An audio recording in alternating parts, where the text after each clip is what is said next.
The evening light filters through my bedroom window, casting a somber hue upon the photograph from my first communion that I am rearranging. Today, I turn 72, and it seems as if all those 72 years were spent just so I could gather enough courage for this moment. My name is Grace M. Peterson, and this is my confession. I invite you, whoever you are, to sit here with me amidst the sound of the drizzling rain outside. They say rain is a blessing, but mine came only after a tempest that ravaged my life for years. This is not merely a story being retold. It is the story of deep scars on the soul, of a faith exploited to sow terror, and of a life that felt as though it had been stolen. Keep an open heart, because the story I am about to tell may bring you pain, just as it has tormented me for over half a century. If you are listening from anywhere in the world, please leave a comment and subscribe, because some truths need to be spread, even if they might shake your beliefs. Some stories, no matter how painful, must be told. I grew up in a humble clay house with a dirt floor and a thatched roof. We were poor in possessions but rich in the affection of my mother, Mrs. Eleanor, a hard-working woman who washed clothes to support the four of me, 3 brothers and me. Oh, my father, Mr. Anthony, was a man who claimed to be God-fearing. At least that's what he'd say when he slammed his fist on the table demanding silence, or when he forcefully raised his belt. He who spares the rod hates his son. He would repeat like a dogma, while we cowered in fear. My mother would bow her head, submissive as a frightened bird. God is watching everything, she would whisper to us when he went to drink at Sonny's Tavern. In our town, the church was very important. Father Joseph was almost a saint to everyone. His words were law. He was a serious man with a gaze that seemed to see all the sins hidden deep within one's soul. I was 19 when everything changed.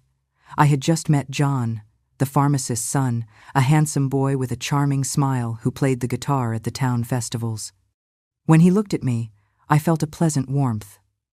A sin, perhaps, but a sin so sweet it was impossible to resist. One night at a summer church picnic, John asked me to dance. Naively, I accepted. We danced closely, smelling each other's perfume, his hands on my waist.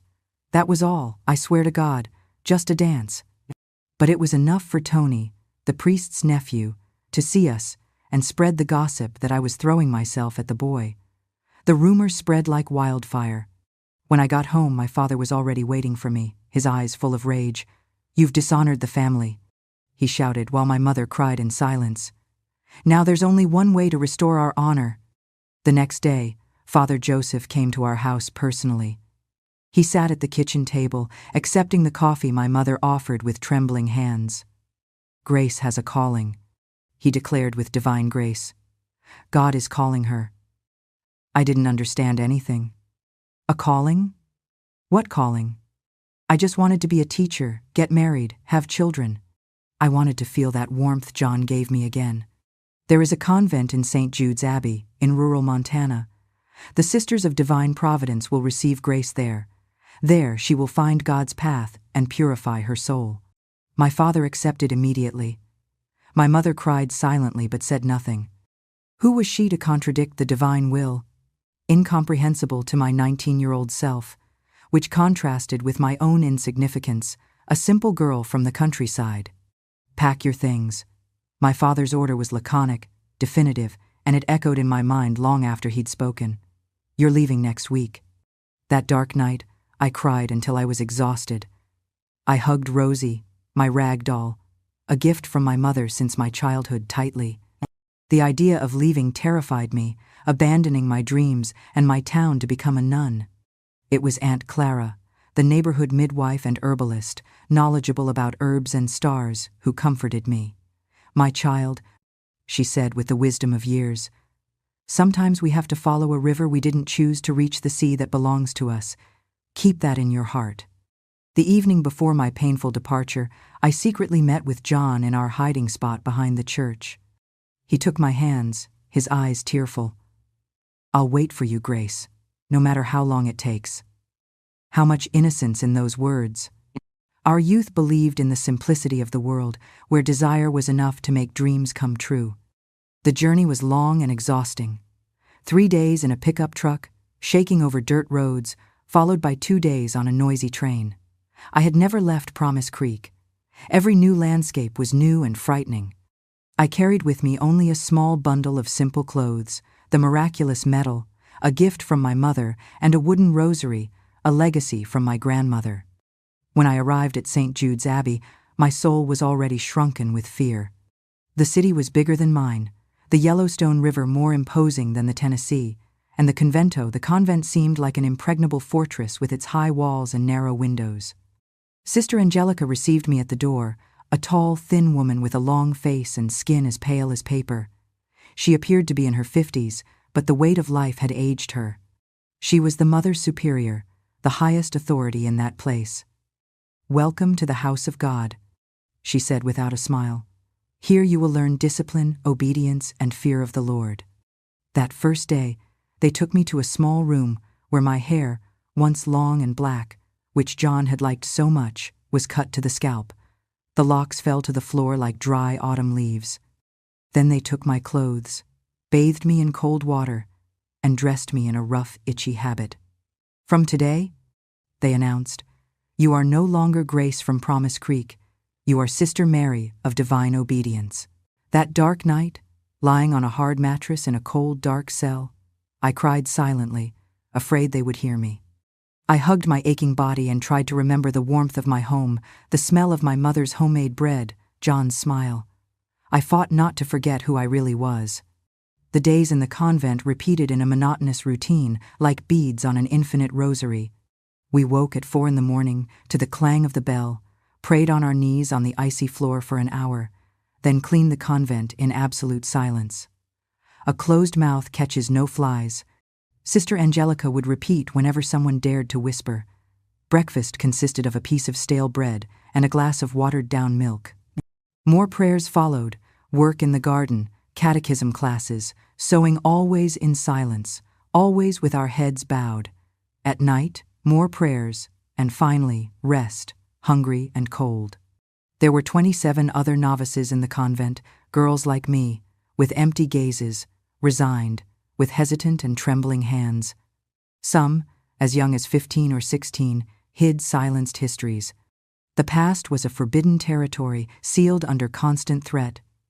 "The outside world is dead to you," the words of the burly Father Anselm resonated, a man with small eyes who came to the convent every week to hear our confessions. It was in the 3rd week of confinement that I met Rose. I was assigned to laundry duty with her, and amidst the steam and the scent of harsh soap, her gaze radiated an unusual liveliness, a sharp attention, as if her mind were always busy with thoughts others didn't understand. Once, while I was cleaning the hallway, she passed by me and discreetly dropped a small piece of paper. "Be careful what you say in confession," the message read, written in a shaky hand.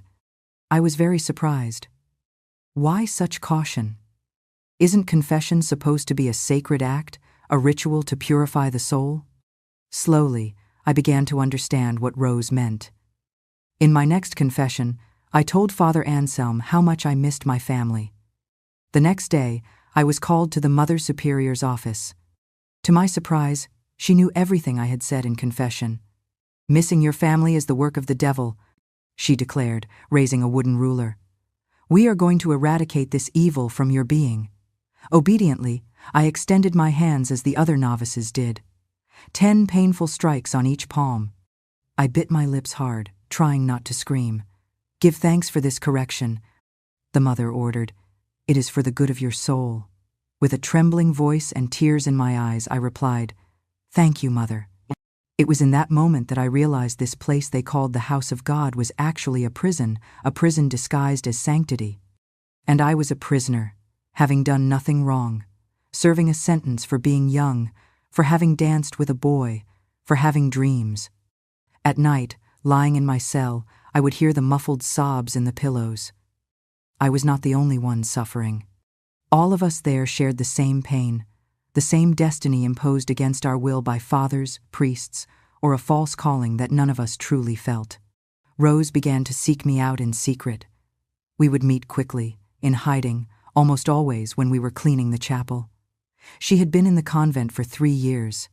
She came from a small town in the Appalachians, Kentucky. Her father sent her there when he discovered she wanted to study medicine. "This place is not of God, Grace," she would whisper. "I've seen terrible things." That day, we were interrupted. Sister Agnes caught us talking and we were punished. We spent 2 hours kneeling on kernels of corn, praying the rosary non-stop. Almost a month after that punishment, on a stormy night, I saw something I will never forget. I couldn't sleep because of the thunder. Suddenly, I heard footsteps in the hallway, doors opening carefully. I peeked through the crack in my door and saw Father Anselm enter the cell of a novice named Teresa. Behind him, Sister Agnes, holding a candle, watched the hallway. The next morning, Teresa didn't come to prayers. I asked Sister Carmen, the oldest of the nuns, what had happened to her. But she avoided my gaze and told me in a low voice, "Some trials are harder than others. Pray for her." Rose confirmed my suspicions. It wasn't the first time something like this had happened. There was a system of silence and complicity that protected the abusers and punished the victims. "If we speak, no one will believe us," Rose explained. "We are women, we are novices, they are God's representatives on earth." I felt a great anguish, a rage I had never felt before. Rage against my father, who sent me to that hell, against the church in my town, under the command of the priest, a dark place that imprisoned women, subjecting them to abuse in the name of a twisted faith. One night, hidden in the pantry, I asked Rose, "How are we going to escape from here?" "I don't know how yet," she answered with a determined look, "but we'll figure it out. Trust me." The months passed very slowly in that oppressive environment. I learned to survive. I bowed my head, obeyed without question, prayed aloud, and confessed invented sins that harmed no one. But inside, the flame of the grace I once was still burned the girl from Promise Creek who wanted to be a teacher, who loved the beauty of the river, and who danced freely with John.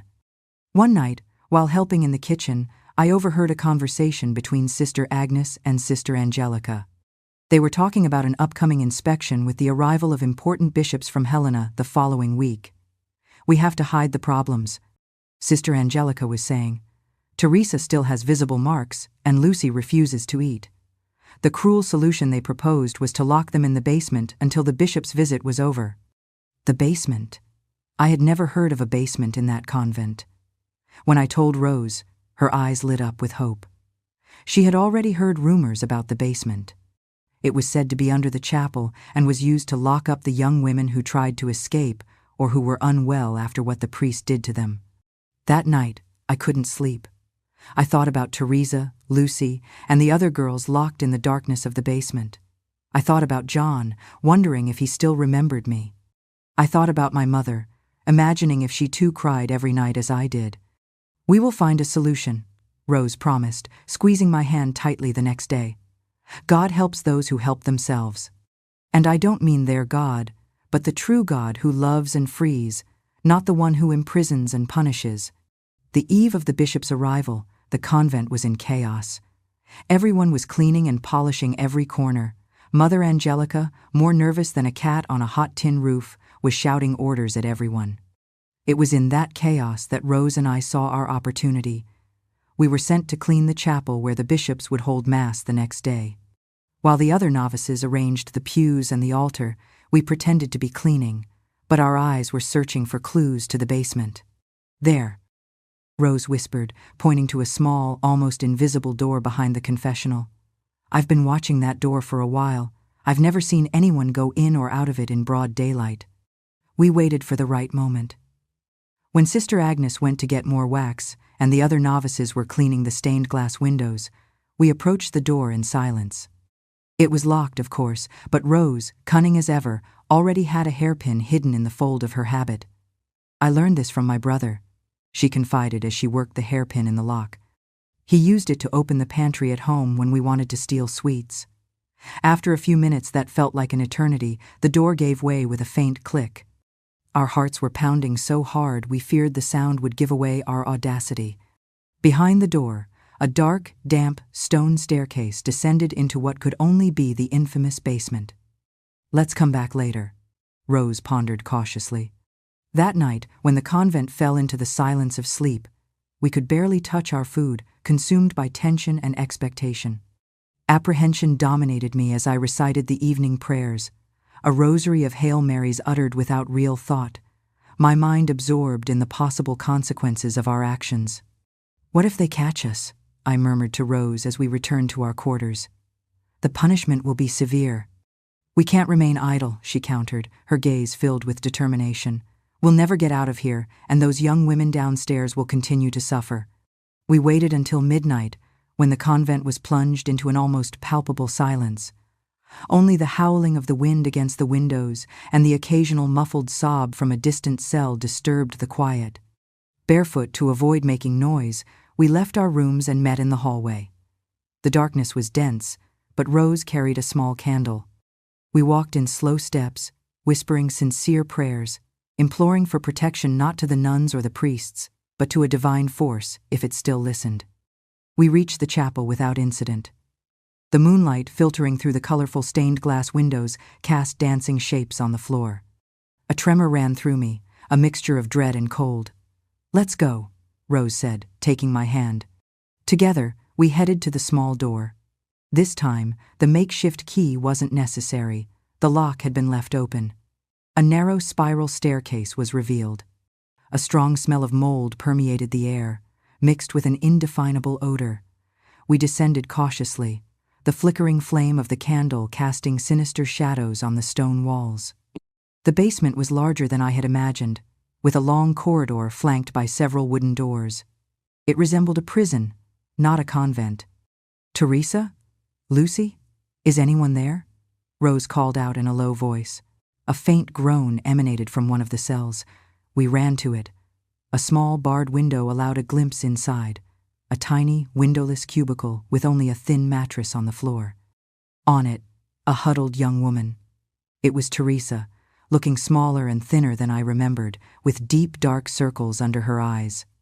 "We've come to help," I declared, while Rose tried to open the door with the hairpin.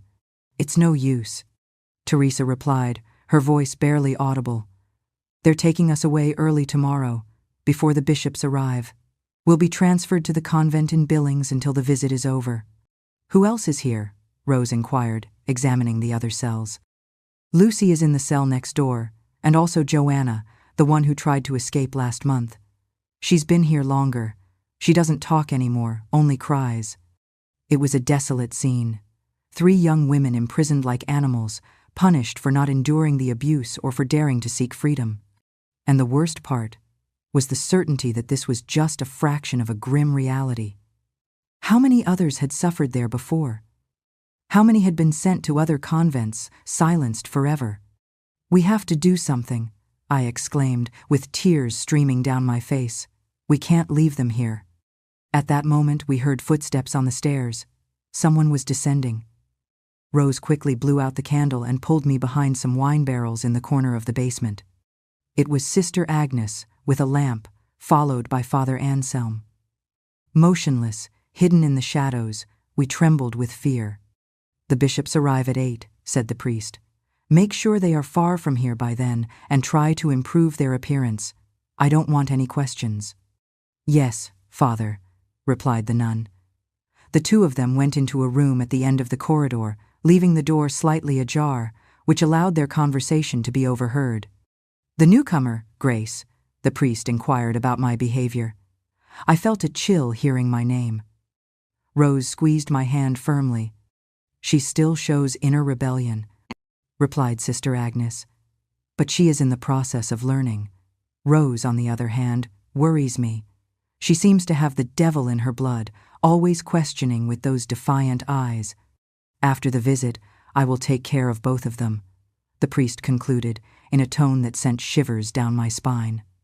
"I have effective methods, even for the most resistant ones." You didn't need to be a genius to understand his intentions.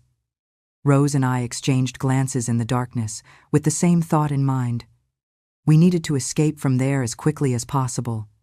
We waited for the 2 of them to leave, which seemed like an eternity. When silence finally returned, Rose relit the candle. "They will take you at 5 in the morning," I informed Teresa through the small window in the door. "And we'll be back tomorrow night?" she questioned with an exhausted voice. "Is it always like this?" Rose replied, "Not if you escape." She retorted, "How, if we're locked in here? And even if we managed to get out, where would we go? We have no money, and we don't know anyone in the city." Rose remained silent for a moment, lost in thought. Then her face lit up with that determined smile I already knew. "I have a plan," she announced, "but we'll need help." We returned to our room before our absence was noted. Lying on my uncomfortable bed, I couldn't sleep. The images of the basement, of the imprisoned girls, the priest's voice talking about usury things swirled in my mind. The next morning, the bishops arrived promptly at 8 o'clock. They were 3 men dressed in purple cassocks with serious and imposing faces. The entire convent was lined up in the courtyard to receive them, all with heads bowed, hands clasped in prayer. Mother Angelica was smiling as I had never seen her before. Suddenly, she seemed like a saint, a welcoming and gentle woman. What a flawless performance. "Our novices are examples of devotion," she claimed as she introduced us to the bishops. "They live in prayer and work, following in the footsteps of Our Lady." I felt a strong urge to reveal the truth right there, in front of everyone. But I knew no one would believe me. It would be my word against theirs. Throughout the day, the bishops toured the convent, visiting the chapel, the refectory, and even the garden. Obviously, the basement was not included in the tour, and no mention was made of the young women who had been taken away before dawn. That night, exhausted from keeping up the charade, I found Rose in the laundry room. We were alone, soaking the sheets. "What about the plan?" I asked in a low voice. "I'm working on it," she replied. "Remember Sister Constance, who works in the kitchen? She's not like the others. I've seen her crying and hiding several times. I think she was also forced to come here." I inquired, "Do you think she will help us?" "There's only one way to find out." The next day, after the bishops had departed, everything returned to the usual routine. The girls from the basement were brought back, but we had no contact with them. We learned they were under spiritual punishment, isolated in their cells for a week, feeding only on bread and water. Rose managed to talk to Sister Constance. As she suspected, the older nun also concealed her own deep sufferings and secrets. As a young woman, she had been sent to the convent after the tragic loss of her fiancé in combat. The family, immersed in religious fervor, interpreted the event as a divine designation for the young woman's monastic life. "No one should remain here against their will," the nun declared, her voice choked with emotion, her eyes tearful. "This is not the service of God that is expected." Sharing the same conviction, the older nun offered her help. Employed as a cook, she had easy access to the pantry and, crucially, to the keys of the back gate where they received food supplies. "In 3 days," she revealed, "a truck will arrive with provisions. Mr. Cecil, the vegetable supplier, is a trustworthy man. He can take you to Livingston, where you'll find the bus to Denver." This presented itself as the opportunity to escape, but they couldn't do it alone. "We need to rescue the girls from the basement," I insisted. "We can't abandon them to their fate." Sister Constance expressed concern, shaking her head. "The task will become more complex. They are locked up under constant surveillance, and more people increase the risk of being discovered." Rose, with unshakable resolve, replied, "One for all, and all for one. Either we escape together, or none of us leaves." The plan was inherently fraught with danger. On the eve of the supply delivery, Sister Constance planned to add a mild sedative to the other nuns' tea, enough to induce a deep sleep but without causing harm. Then, she would use the keys to open the basement and free the young women from their cells. The meeting point would be the back gate at 4 a.m, the scheduled time for Mr. Cecil's arrival with the truck.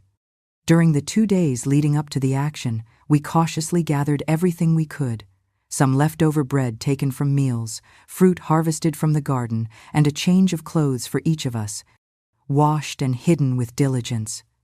It was little, but it represented everything we possessed. On the crucial night, anxiety prevented me from sleeping. Every noise, however small, startled me. The thought of the plan failing, of being discovered, terrified me. Worse than physical punishment was the prospect of remaining there, imprisoned forever. At 3 in the morning, I got up in absolute silence. Under my habit, I wore the common clothes I had saved, a simple skirt and blouse I wore when I arrived. I took the small bundle with bread and fruit and waited. Rose appeared at my door as planned. "Everything is ready," she whispered. "Let's go."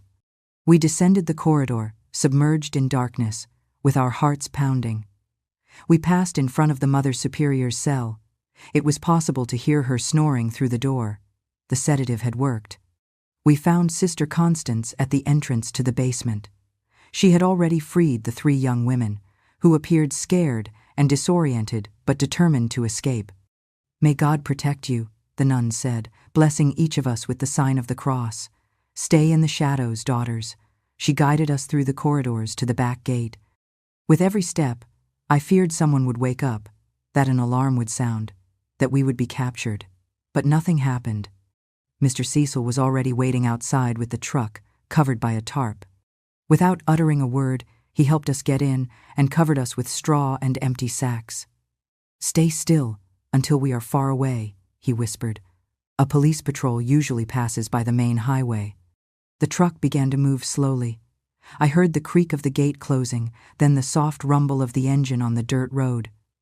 We were free. After 1.5 years in that prison disguised as a convent, I was in a confined space, under the rustic protection of the straw, between Rose and Teresa. I felt the warm flow of tears running down my face.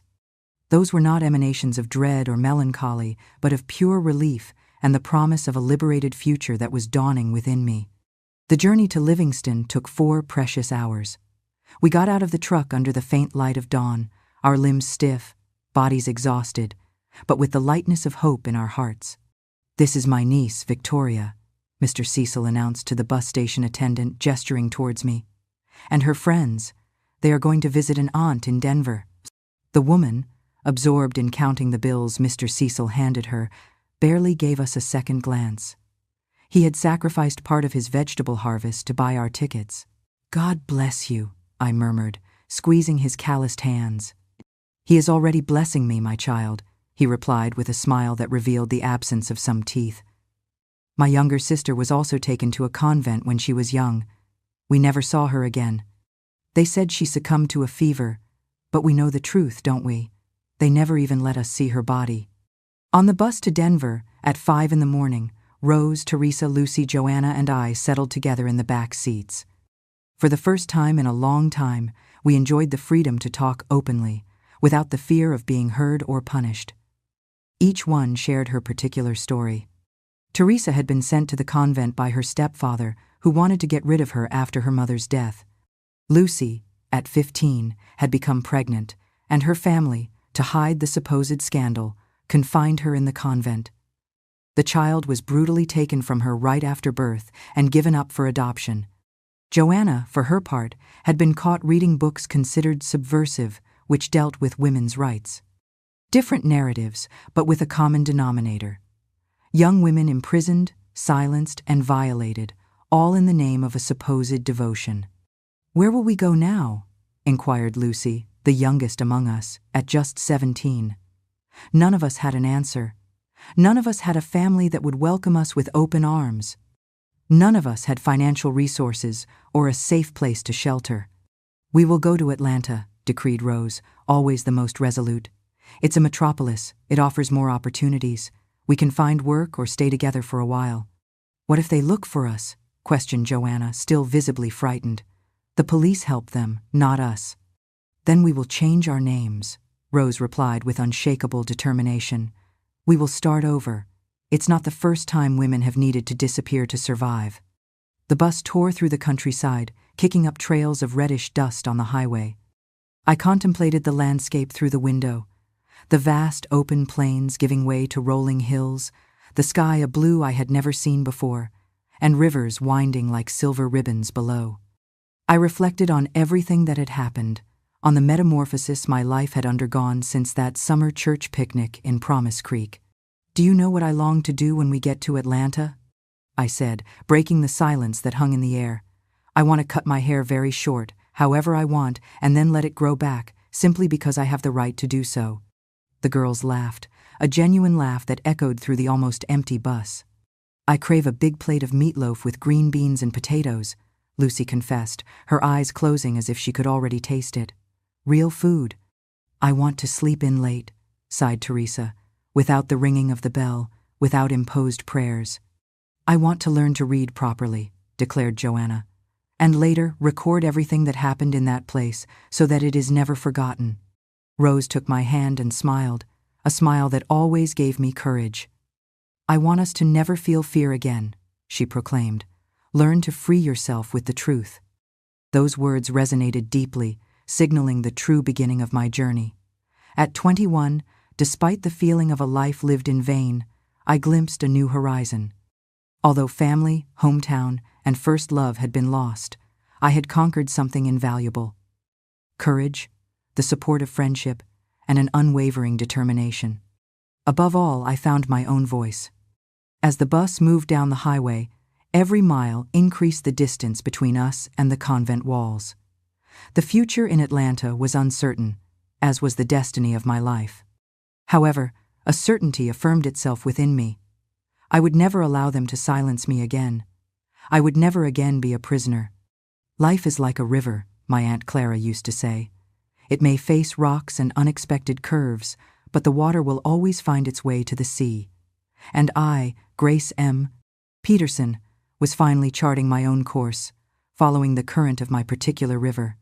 Atlanta welcomed us with the typical indifference of large cities, where newcomers get lost in the crowd, a concrete jungle where eye contact was rare, contrasting sharply with the welcoming Promise Creek.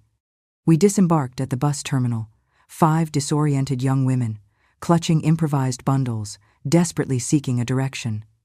The money generously donated by Mr. Cecil barely covered the tickets, leaving us without resources for breakfast. "And now what?" inquired Teresa, hugging herself as if seeking protection. Rose, our eternal fortress, pointed towards a distant church. "Let's go there. Churches usually help those in need." I hesitated. Churches were the last thing I wanted to see, but we had no other options. The Church of St. Martin de Porres was located in a bustling square. A mass was just ending as we arrived. We waited outside until the faithful dispersed, and the priest appeared at the door. Father Jerome was unlike the religious figures we knew, a man in his 60s, with tousled white hair, glasses slipping down his nose, and a welcoming smile on his round face. His cassock, worn by time, appeared decades old. "How can I help you, my daughters?" he asked, seeing us standing there. Rose took the lead and crafted a superficial narrative. We were young women from the countryside, looking for work in the capital, with nowhere to stay. The convent, the escape, and the abuses remained a secret. Some truths are too heavy to be shared with strangers, even those wearing clerical collars. The priest observed us for a moment, as if reading between the lines of our words. Then he sighed. "Come with me. I don't have much to offer, but what little I have, I will gladly share." He led us to the parish house, a modest building behind the church. There, a black woman with gray hair was preparing lunch. "Mrs. Miller," the priest called, "we have visitors. Could you add 5 more plates to the table?" The woman examined us meticulously, noticing our unusual clothes, still wearing pieces from the convent under the few common garments we possessed, our frightened demeanor, and the downcast gazes the convent had taught us to maintain. She murmured, placing her hands on her hips. "These girls look like they're running from something." Rose instinctively recoiled, ready to flee, while my heart contracted with apprehension. Contrary to my expectations, Mrs. Miller showed a welcoming smile, revealing a gap between her front teeth. "Whatever troubles you, it's behind you now. Here, we don't question the past, only the future," she affirmed gently. "Make yourselves comfortable. I'm going to prepare some invigorating coffee for you before lunch. You're so weak, you make me feel sorry for you." That coffee turned out to be the most delicious I had ever tasted. We savored homemade bread, still warm, with butter melting on it, cornbread, and real coffee with milk. We ate with an almost desperate fervor, as if we were compensating for a long period of deprivation. I believe Mrs. Miller had never witnessed such need. "The parish house doesn't have room to accommodate you," the priest declared at the end of the meal. "However, I know someone who can offer help. Mrs. Matilda, a widow who lives nearby, runs a boarding house for young people from the countryside who come looking for work in the city. It's a simple place, but safe and clean." After lunch, consisting of meatloaf, beans, potatoes, and salad that awakened in us a deep nostalgia for homemade food, the priest accompanied us to Mrs. Matilda's boarding house. It was a spacious old residence, adorned with a front garden full of roses and a yard where chickens scratched freely. Mrs. Matilda, a short, robust woman in her 60s, had sharp eyes that seemed to scrutinize the soul. "5 at once, Father Jerome," she exclaimed, laughing when she saw us. "Are you planning to turn my house into a convent?" The mention of the word convent startled me, while Joanna turned pale. Was she aware of our secret? Had the priest revealed our story? "They are good girls, Mrs. Matilda," the priest assured her. "They need shelter and a job opportunity. I immediately thought of you." Mrs. Matilda examined us for a few moments, before sketching a smile. "I have 3 rooms available, 2 with 2 beds each and 1 with a single. You can have all 3. "Thank you. That would be perfect," Rose quickly replied. "We need to support each other, and it would be best if we could stay close." After the priest left, Mrs. Matilda showed us the rooms. They were modest, equipped with 2 beds, a wardrobe, and a small table. However, compared to the convent cells, they seemed like hotel suites. "The rules are simple," she explained. "No men in here, no alcoholic beverages, no mess. Breakfast is served at 6. If you miss it, you don't get lunch. Dinner is at 7. If you're late, you'll eat cold. The rent must be paid on the 5th, no exceptions." She paused, directing her gaze at each of us. "I'm not interested in where you came from or why you're here. This is a place to start over." That night, lying in a soft bed for the first time in almost 2 years, I cried silently. They were not tears of sadness, but of relief. We were distant, protected, and united. The next day, we began our job search. The task proved arduous. None of us had experience beyond praying, cleaning, and obeying. We had no documents, letters of recommendation, or any resources. "There's a sewing factory nearby," Mrs. Matilda suggested when we returned, defeated, at the end of the day. "Mrs. Henderson is my friend. I'll talk to her." The next morning, at 5, we headed to the factory.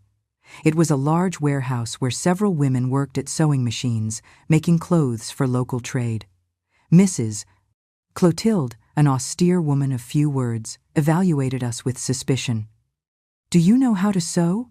she asked. "Yes," we replied in unison. In truth, the convent routine had us incessantly sewing, consuming hours of each day making items for hospitals and children's coats.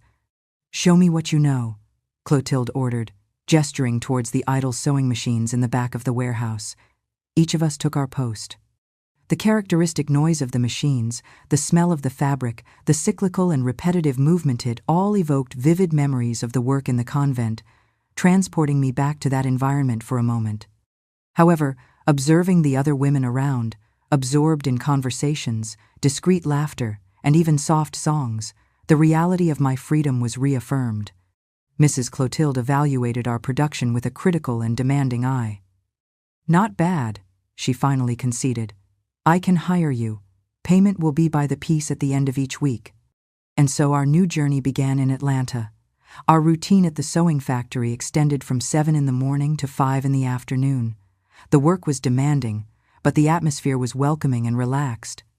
The other seamstresses were simple women, many also from the countryside, each carrying her own stories of struggle and overcoming.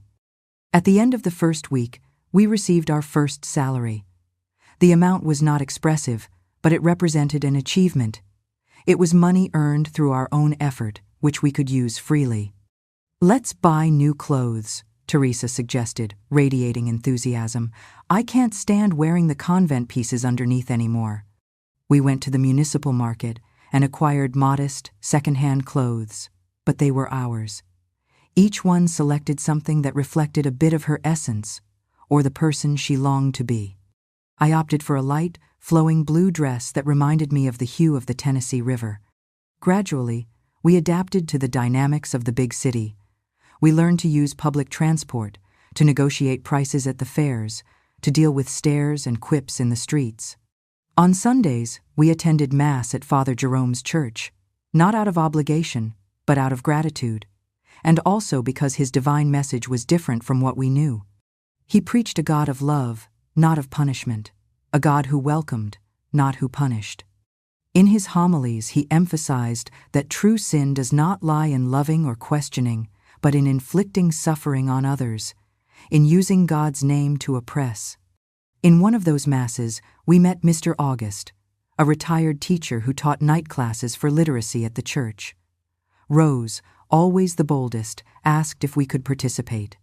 "Certainly," he replied with a welcoming smile. "Education is a fundamental right, especially for those who were denied that opportunity." So, after months dedicated to sewing during the day, we began to dedicate our nights to learning. Letters, numbers, history, geography, the world unfolded before us like a flower in full bloom. "I want to get my GED," Rose announced one day after class. "And then I want to go to college." "College?" Lucy exclaimed, amidst laughter. "That's too ambitious a dream for us." "Who says?" Rose retorted, her eyes shining intensely. "We are as capable as anyone else, we just didn't have the opportunity." That longing began to germinate in me too. I remembered the time when I wanted to be a teacher, before everything changed. Why not pursue that goal now? A year had passed since our escape. We managed to save some money, improve our quality of life. We left Mrs. Matilda's boarding house and rented a small house on the outskirts of the city, Joanna, Rose, and I. Lucy had found a boyfriend, a gentle boy who worked in a bakery and went to live with his family.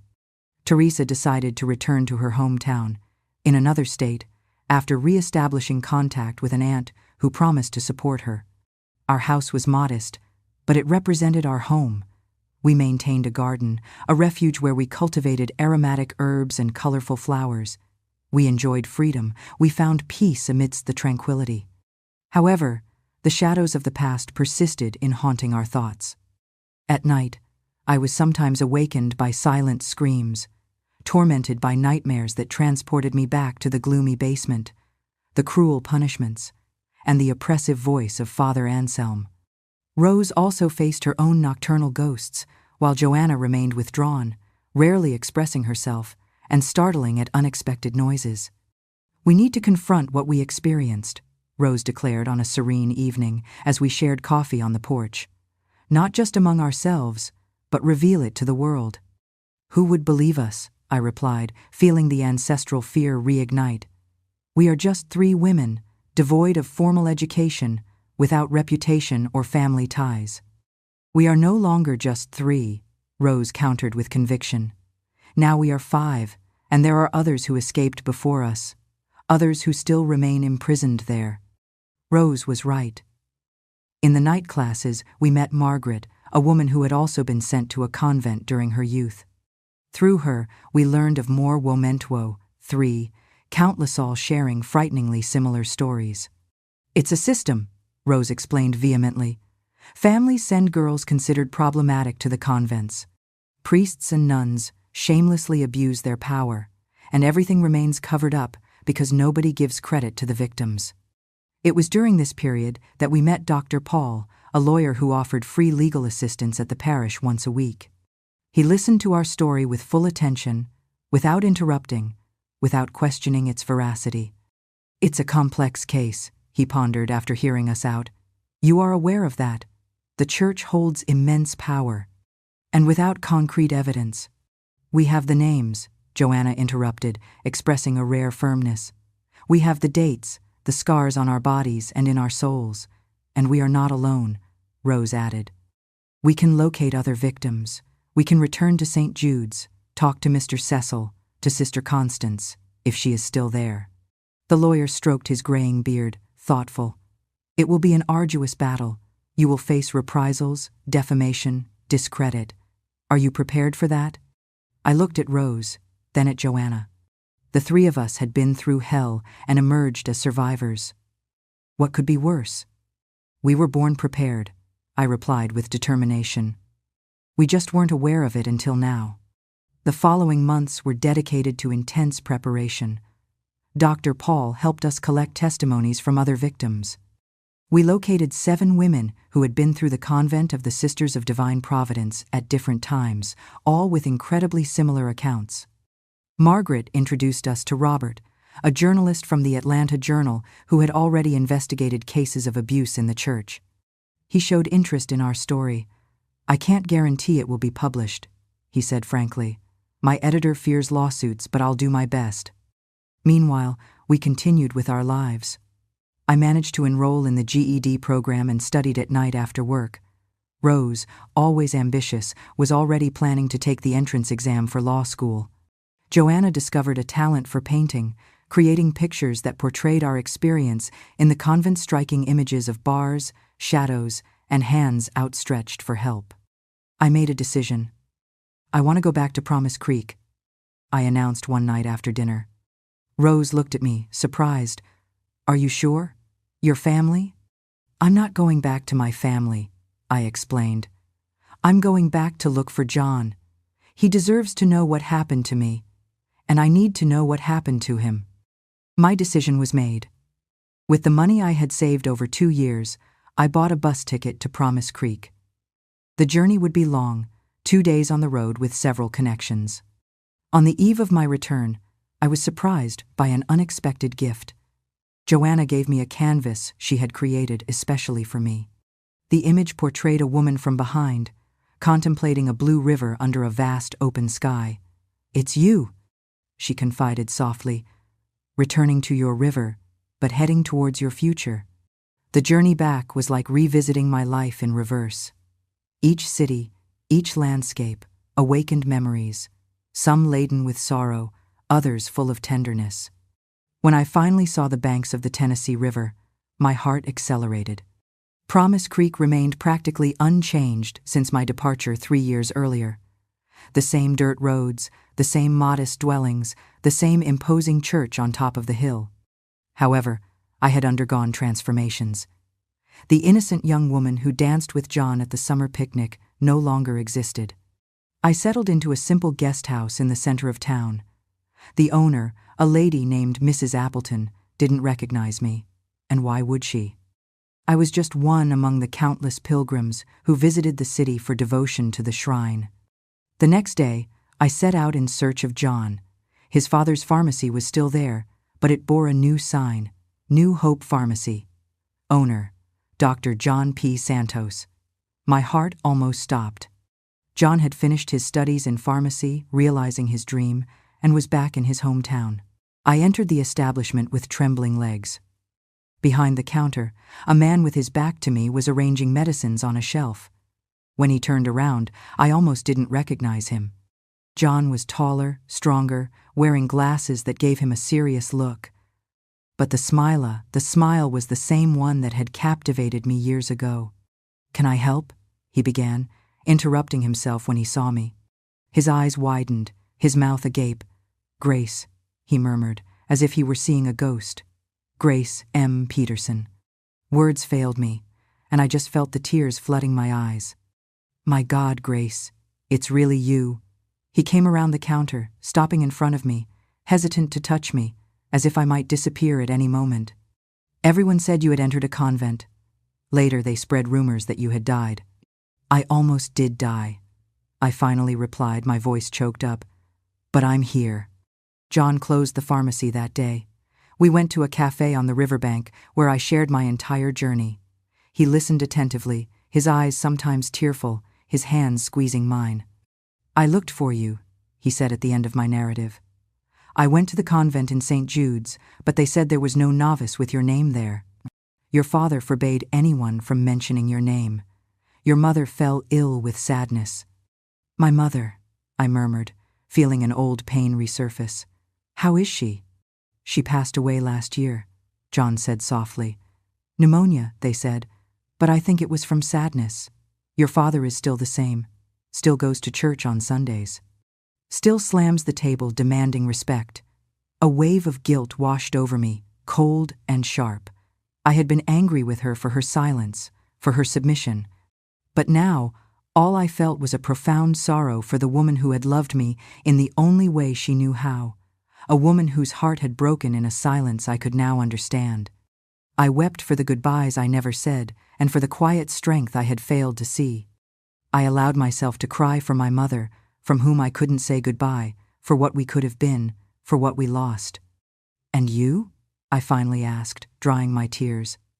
"I see you've realized your dream." John smiled, that smile I had kept in my memory, like a precious treasure. "I graduated in New Orleans. I came back a year ago when my father decided to retire. But I never forgot you, Grace." That afternoon, we walked along the riverbank like two old friends reuniting. John shared details of his life, his studies, and ambitions. In return, I told him about Atlanta, my friends, and our tireless battle for justice. "I want to help," he declared with conviction. "The suffering inflicted on you and the others cannot go unpunished. It's risky. We are confronting influential individuals." "That's all the more reason not to abandon you in this fight," he replied, holding my hand firmly. I stayed in Promise Creek for 7 days. I didn't seek contact with my father or my brothers. Some relationships, once broken, become irreparable. However, I reconnected with Aunt Clara, who shed tears seeing me alive, and some childhood friends who welcomed me with warm hugs. John and I grew close again, with the caution of those who recognize that time and experiences have changed us. We were no longer the passionate youths of yesteryear, but perhaps we could build something new, something erected on more consistent foundations than a youthful fantasy. Upon returning to Atlanta, I carried with me a promise. John would come to visit me in 3 months. And also a conviction. My past was overcome. It was time to face the future. Robert, the journalist, managed to publish our narrative in the Atlanta Journal. Not with our real names, for precaution, but with enough details for those who knew to identify the convent and the people involved. The report triggered a small turmoil. There were official denials from the church, naturally, letters from readers outraged by the slander against the institution. But there were also expressions of support, especially from other women. And crucially, other victims came forward. Women who had experienced similar situations in other convents, in other cities, in other times. It was as if we had opened a door that had been closed for centuries. "It's just the beginning," Rose pondered, cutting out the report to save. "Now they know we are not alone, that we will no longer remain silent. My fight for justice continues, but now I have something more to fight for, my future." With Mr. August's help, I got a position as an assistant in an elementary school. I wasn't the teacher I aspired to be yet, but I was on my way. John came to visit as promised. He met my friends, saw our modest home, and understood the new life I had built. "I'm proud of you," he said on the eve of his return to Promise Creek. "After all you've endured, you still have the strength to fight, to build, to support others. The strength that resides in us remains unknown until the moment we are tested," I replied, remembering Aunt Clara's words. 3 years have passed since our escape from the convent. Rose was attending law school, studying at night and working during the day. Joanna had opened a small painting studio and taught classes to underprivileged children. I had completed my GED and started a teaching course. Our battle against the convent progressed slowly in the judicial system. And John had moved to Atlanta, bringing his knowledge of pharmacy and his generous heart. We were building something together, day by day, with the serenity of one who knows that the best foundations are built with time and care. One Sunday afternoon, we received an unexpected visit. A young woman of about 16 appeared at our door, trembling, frightened, clutching a yellowed newspaper clipping the report on our story. "Help me," she pleaded in a faint voice. "I just escaped from the convent in Billings." The young woman, visibly disturbed, couldn't finish her sentence, breaking down in tears. Rose, with maternal swiftness, wrapped her in a welcoming hug, conveying safety and unconditional support. "You're safe now," Rose assured her with a firm and comforting voice. "We're here for you. You're not alone anymore." In that instant, looking at that girl, I revisited my own past, the image of myself 3 years earlier. I saw in her eyes the same paralyzing fear, the same lacerating pain, but I also glimpsed the flame of courage, the audacity to take the first step towards liberation. I understood in that crucial moment that our journey was just beginning, that other girls, other stories, and other battles awaited us. The river of my existence had finally found its bed, its greater purpose. Approaching the young woman, I offered her a glass of water, a simple gesture of welcome and hope. "What's your name?" I asked with genuine interest. "Hope," she replied in an almost inaudible whisper. An involuntary smile blossomed on my lips. Life sometimes reveals a peculiar, almost divine sense of humor in its intrinsic irony. "Welcome, Hope," I declared, my heart overflowing with empathy. "I have a story to share with you." Hope was just the first of many. Soon after came Connie, a 17-year-old who escaped from the same convent in Billings. Then Antonia, a 22-year-old woman who endured 5 years of suffering in a convent in Denver. And in a continuous flow came Clara, Patricia, Agnesa, true procession of wounded souls seeking refuge, understanding, and above all, justice. Our modest house soon became too small to shelter so many stories and needs. With the generous help of John, who now worked in a large pharmacy in downtown Atlanta, we managed to rent a larger property on the outskirts of the city. A simple but spacious place, with a large yard and several rooms. We decided to name it Hope House, in honor of the first girl who sought us out, the symbol of our cause. "This is turning into a boarding house," joked Mrs. Miller, who had retired from her job with Father Jerome and now helped us in the Hope House kitchen. However, Hope House was not a simple boarding house. It was a safe haven, a starting point for a new life, a place where women who had experienced the same suffering could heal and start over, rebuilding their dreams and hopes. Rose, already in her second year of law school, idealized and coordinated a support group. Once a week, we would meet in the large living room of Hope House, sitting in a circle. Each one shared her story, her deepest pains, her paralyzing fears, but also her achievements, however small they might seem. I managed to walk down the street without looking at the ground. One of them would recount with a gleam of overcoming in her eyes. I spoke in a loud voice in the presence of a man. Another would say with renewed pride, "I prayed today, but because I wanted to, not because they forced me." A third would reveal with newfound freedom. They were small but crucial steps. Each victory was celebrated with warm applause, tight hugs, and sometimes tears of joy and relief. Our battle against the convent of St. Jude's advanced slowly in the labyrinthine judicial system. Dr. Paul, the lawyer who had supported us from the beginning, now had the support of 4 pro bono lawyers, all his former students who fervently believed in our cause. We faced relentless resistance, of course. The church vehemently denied all accusations. The accused priests and nuns were transferred to other cities, other states, in an attempt to stifle the scandal. Some witnesses mysteriously disappeared, silenced by fear or by dark forces. Documents proving our passage through the convent were lost in convenient fires, a desperate maneuver to destroy the evidence. "It's David against Goliath," Dr. Paul would sigh, with a mix of concern and determination. "But remember, in the story, David won." Rose, always radiant with optimism, would add, "And this time, David is not alone. We are many, united by a common purpose." Gradually, more reports about the case emerged in newspapers across the country. Robert, the journalist who originally published our story, now worked for a national newspaper, further amplifying our voice. Our struggle gained visibility and resonance. We received emotional letters of support, generous donations, and offers of help from people from all corners. However, we were also the target of constant threats. Anonymous phone calls in the middle of the night, letters with death threats, and hostile stares from people on the street who recognized us from the photos in the newspapers. Whenever I felt apprehensive, John would assure me, "I am your safe harbor." Fear, for me, was an indication that we were challenging influential figures.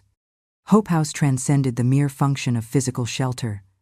We developed an informal learning space where the sheltered young women could study and prepare for life beyond our walls.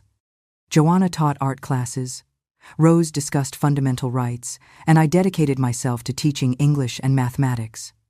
John, for his part, shared his knowledge of first aid and basic health.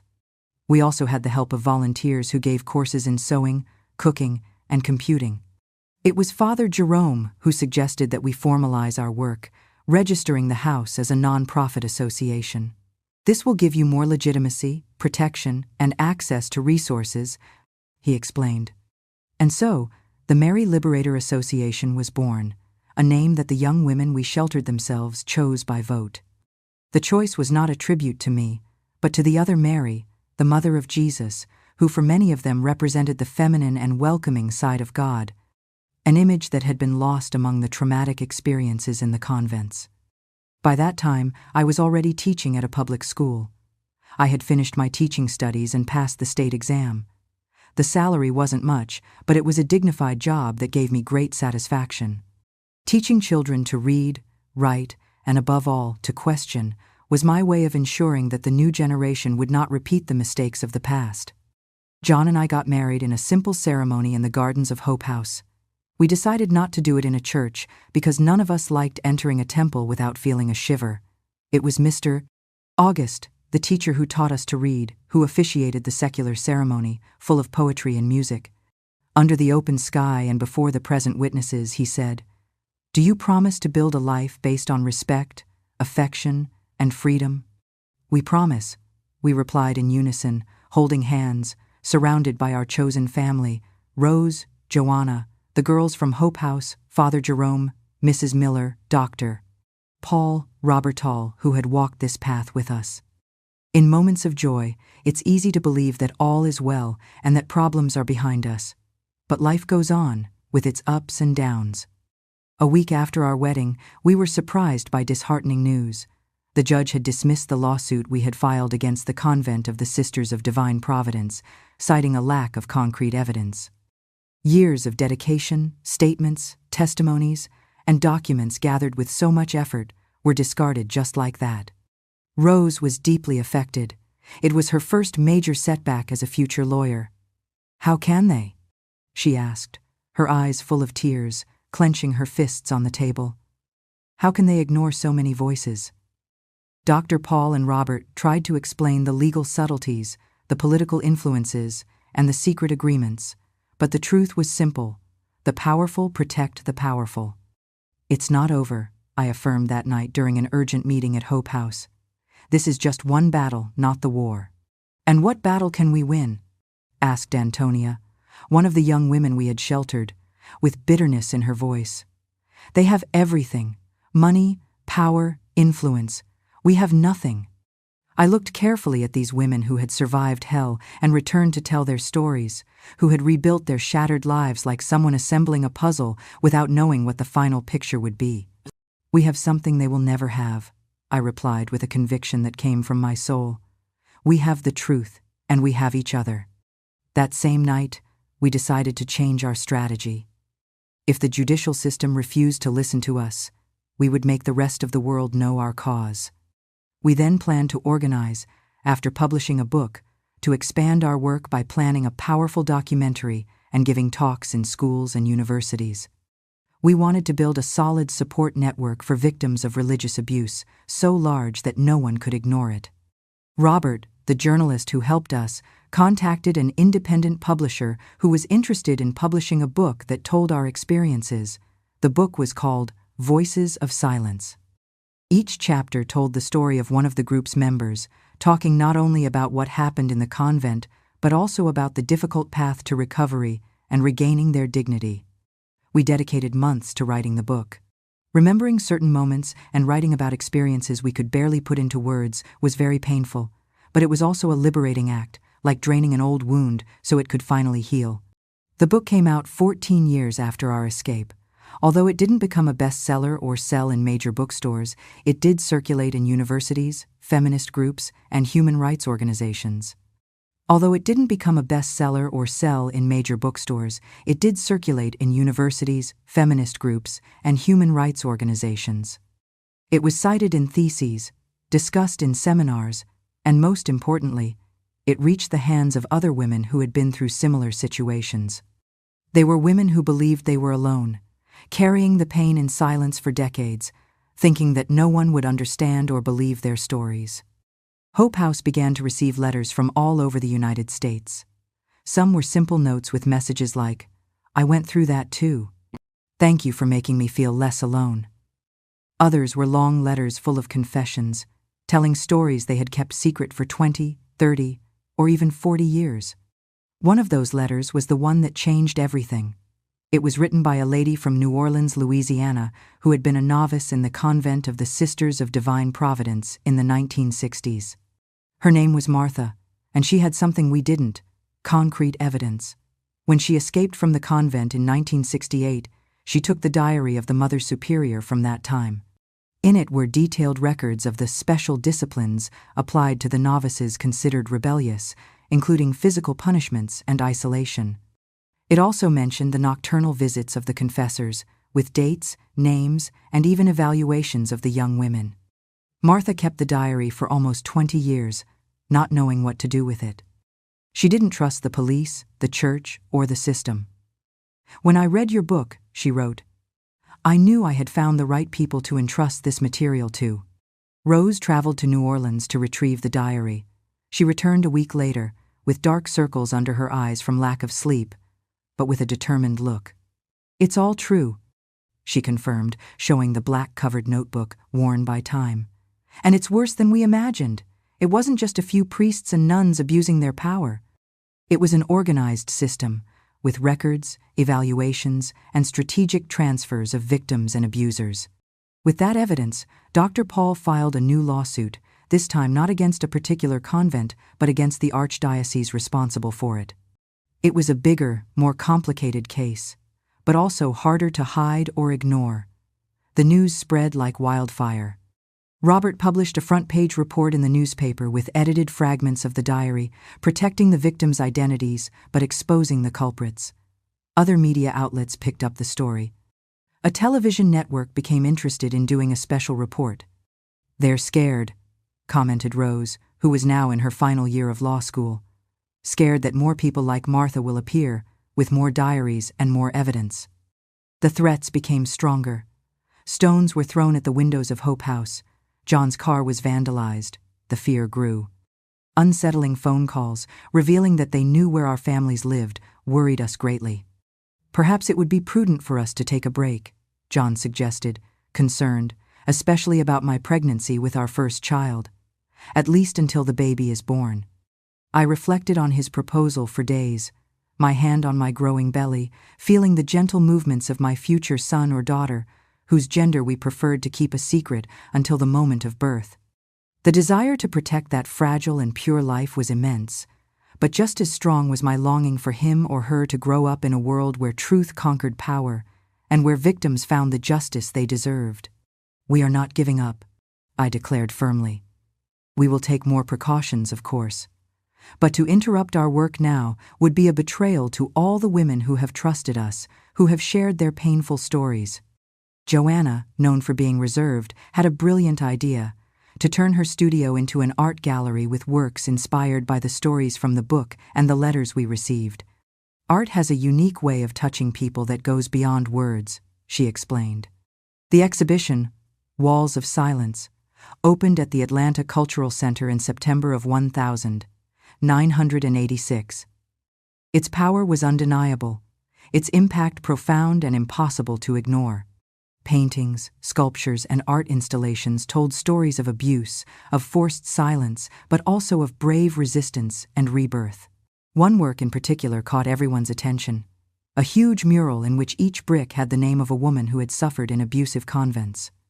We managed to gather more than 300 names from all over the country. "Each of these women is a brick in this wall of silence that we are tearing down," Joanna explained to the visitors with emotion. The event attracted national media attention. Journalists came from New York, Chicago, and Los Angeles. Progressive politicians showed their support. Human rights organizations offered to provide legal assistance. Finally, when the pressure became impossible to ignore, the Catholic Church issued an official statement announcing the formation of a commission to investigate the allegations against the Convent of the Sisters of Divine Providence and other similar institutions.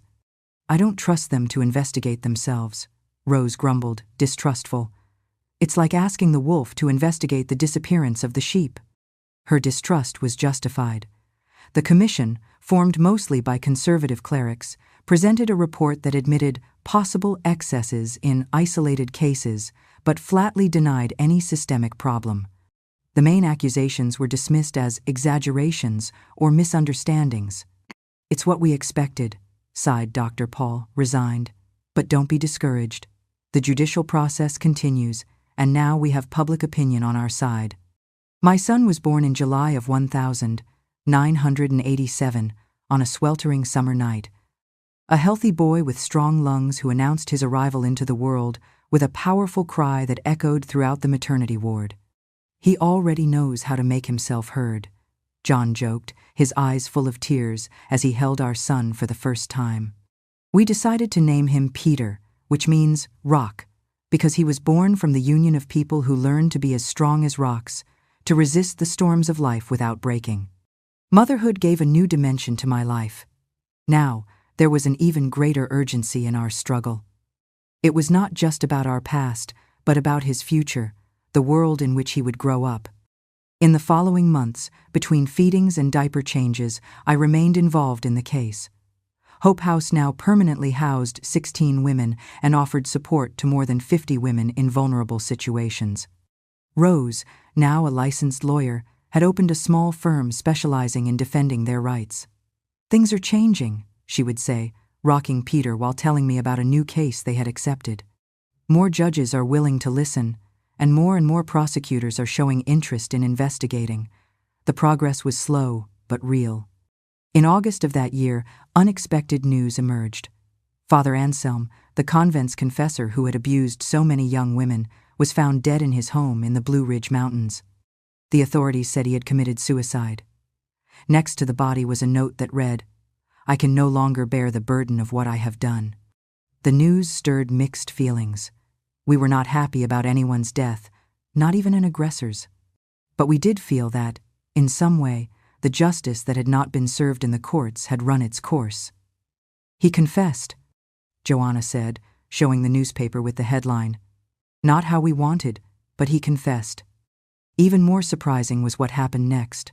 Former residents, and even some nuns who were still in the convent, began to speak out. It was as if Father Anselm's death had broken the silence. Suddenly, everyone wanted to tell their story. Among them was Sister Constance, the older nun who helped us escape. She had been transferred to a convent in rural Louisiana after we left, but now she was returning publicly to confirm our story.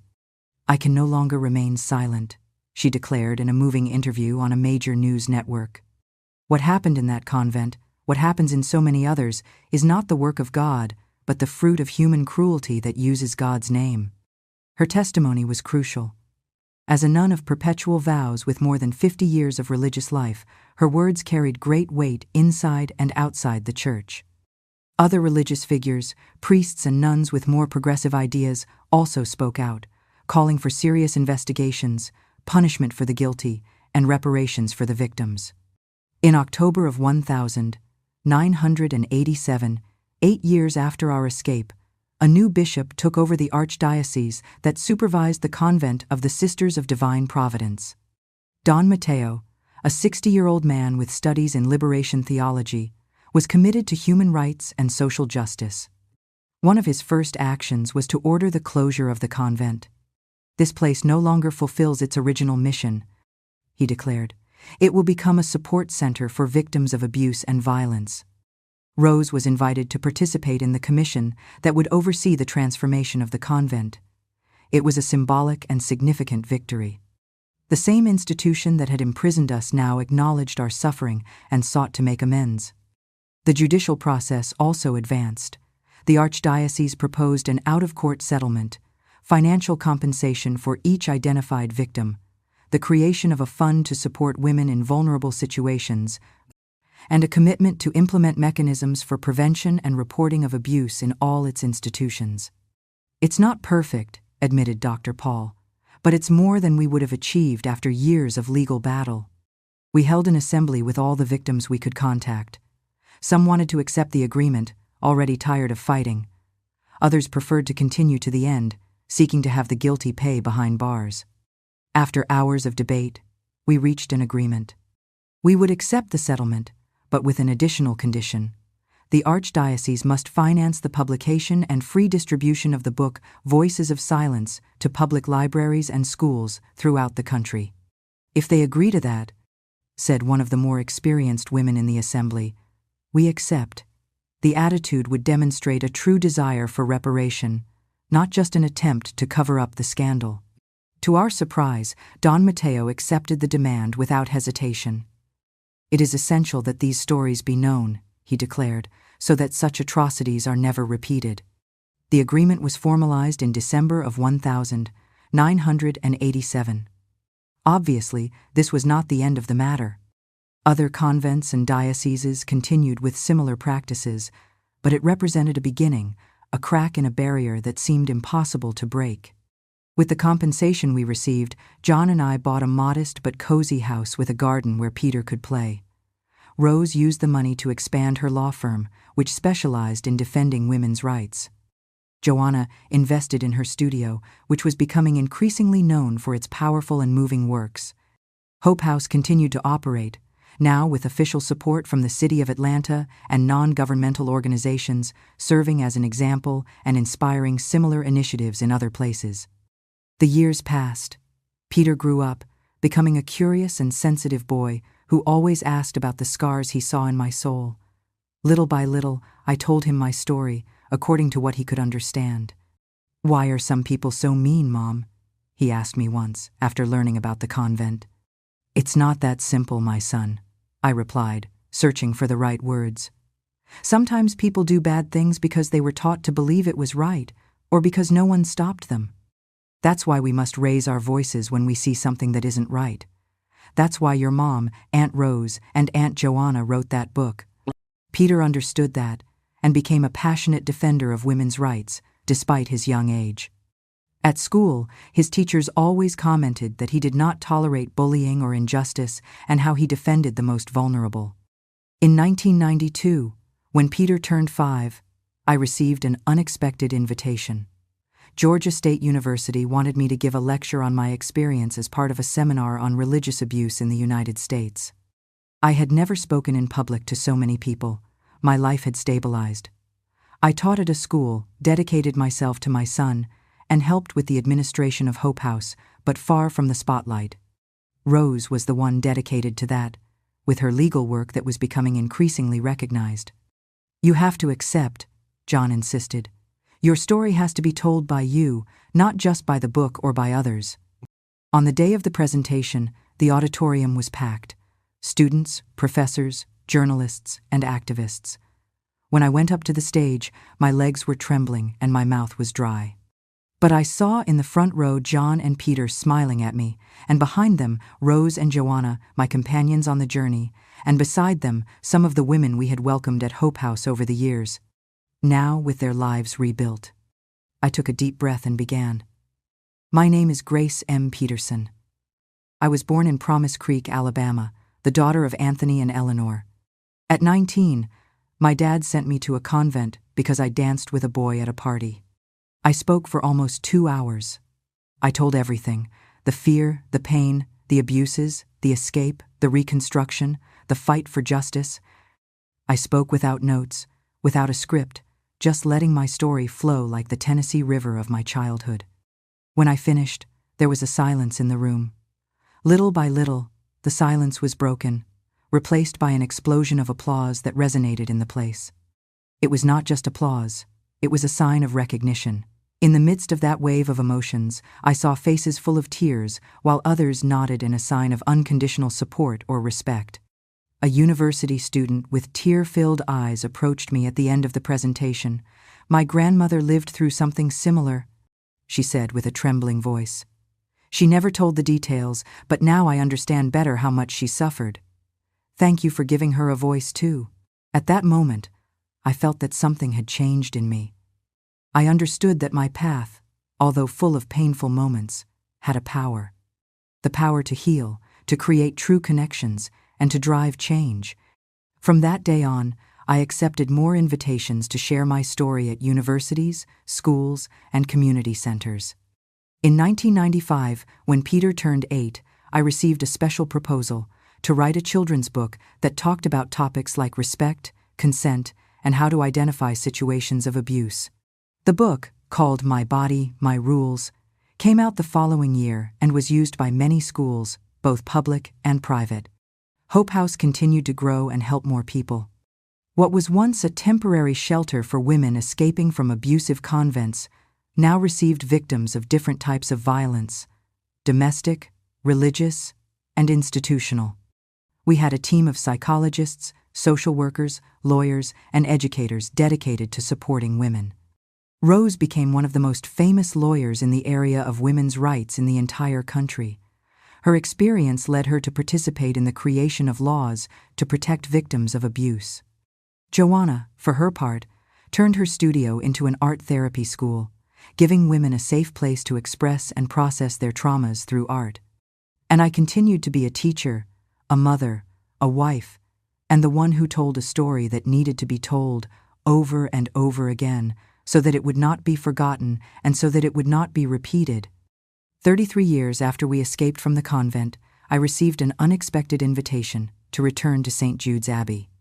The former convent of the Sisters of Divine Providence had been converted into a support center for women in vulnerable situations called the Sister Constance Center, in honor of the nun who helped us escape and who had died years before. I hesitated to accept the invitation. The idea of returning to that place brought back painful memories and old nightmares. But I saw the opportunity to close a cycle, to make peace with a past that, whether I liked it or not, had made me the person I was. "I'll go with you," John told me, my eternal support. "Me too," added Peter, now a young man of 18, tall and strong like his father, but with my curious and questioning eyes. The journey back to St. Jude's was like a trip back in time. The nearby town had changed, grown, and modernized, but some things remained the same. The Yellowstone River still flowed, the aspen trees bloomed, and the red earth still painted the streets. The old convent, however, was unrecognizable. The high walls had been torn down, replaced by a low fence and an always open gate. The once serious and formal garden was now full of colors and life. The dark chapel had been turned into a community library. I was received by Mariana, the center's coordinator, a strong woman in her 40s with a warm smile and intelligent eyes. "It's an honor to meet you, Mrs. Peterson," she said, shaking my hand firmly. "Your book changed my life. After reading it, I decided to dedicate my career to supporting women who had suffered abuse." Then, Mariana took me on a tour of the center. The former novices' cells were now comfortable rooms. The place that was once a refuge for women in danger had changed a lot. The old dining hall, where there had been silence, now echoed with the laughter of children playing while their mothers learned in training workshops. The basement, where there were sad memories, had been transformed into an art gallery where the works of Joanna and other artists told stories of suffering, resistance, and above all, overcoming. "We want people to know what happened here," Mariana explained. "Not to hold grudges or seek revenge, but to make sure these things don't happen again." On the last day of the visit, I participated in an important ceremony. A commemorative plaque would be placed at the entrance of the center, telling its story, from the violent convent to the current support center, honoring the women who had passed through there. Surprisingly, the plaque had all of our names: me, Rose, Joanna, Teresa, Lucy, and also Sister Constance, whose bravery had saved many lives. "These women taught us that true faith is liberating, not imprisoning," said the local bishop during the ceremony, stating that God's love is seen in dignity and freedom, not in fear and oppression. Seeing the plaque, the renovated building, the women and children who found refuge there, I felt something unexpected: peace. Not a peace that erases the past or ignores the pain, but a peace that comes from knowing that the struggle was worth it, that the scars show that we have healed. On the journey back to Atlanta, while the bus crossed the countryside, Peter asked me, "Mom, do you regret anything? Having told your story? Having fought so much?" I looked out the window, watching the sunset paint the sky red and gold. I remembered everything that had happened, the scars I still had, the nights I woke up scared, the moments I still flinched at a loud voice. But I also remembered the hundreds of women we had helped, the laws we had changed, the consciences we had awakened. I remembered my own journey, from the scared girl to the strong woman capable of telling her story without fear or shame. Finally, I replied, "No, I don't regret anything.